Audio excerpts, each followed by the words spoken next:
Today I'm here to talk to you about fixed or mechanical broadheads, what I like, what I use, what I prefer, just kind of the breakdown of the broadheads themselves.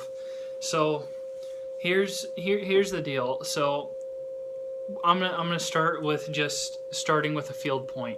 So a field point is just straight. It's in line with the arrow. There's nothing disrupting it with the air movement. It's going to be flying straight to your target.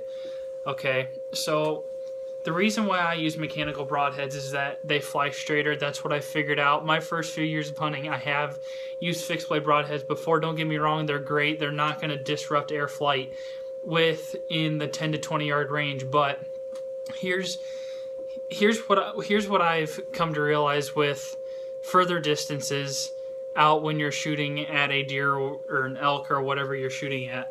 So I use mechanical broadheads because of this factor. They're similar to field points in the way that they fly.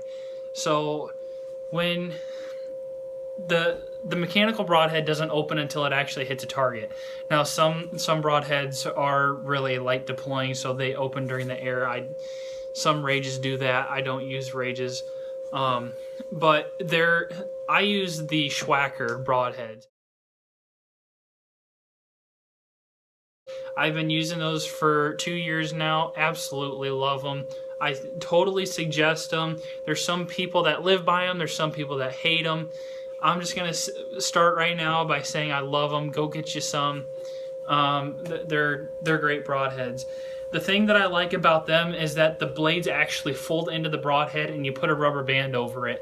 And that's what really keeps it from not deploying through the air. And it's just got it's just got two blades coming out the side of it. And it's great because the field point is 100 grains and that broadhead is 100 grains. So there's not going to be too much difference on how it's going to fly. So it goes, and when it hits the animal, that it hits those two blades and the rubber band breaks and then the blades open to the 2 inches or however big the diameter is. So that's what I like about mechanical broadheads, is that there's hardly anything disrupting the air movement. It's not disrupting with the kinetic energy of how the arrow's flying or how fast the arrow's flying. And that's my problem with fixed blade broadheads. Fixed blade broadheads, they're always open. You get to longer distances, and what I've gotten to figure out that if you get to 40 yards, you shoot, and it's gonna fly.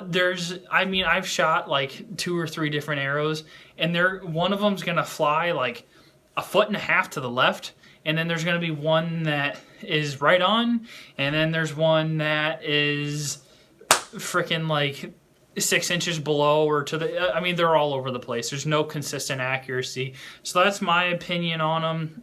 My reasoning of why I use mechanical broadheads, but. Like I said, if I were to suggest any broadhead to you guys, go get the Schwacker broadheads.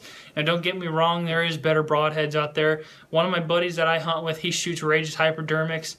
Those are awesome broadheads as well. The entry and exit wounds on those, the holes on them are freaking amazing.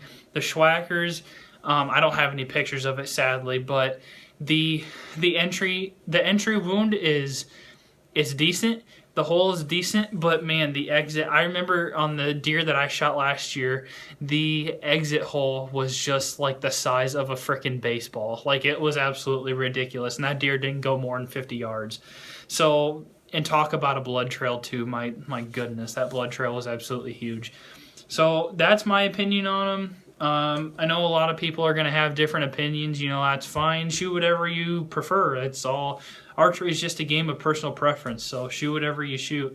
But that's my personal opinion on mechanical versus fixed broadheads and just the basic aerodynamics and what I've seen them do and tend to do. So hope you guys enjoyed this video. Comment below, share the heck out of this thing. Like it, comment different ideas for me to do for videos. I appreciate you watching. Thanks, guys.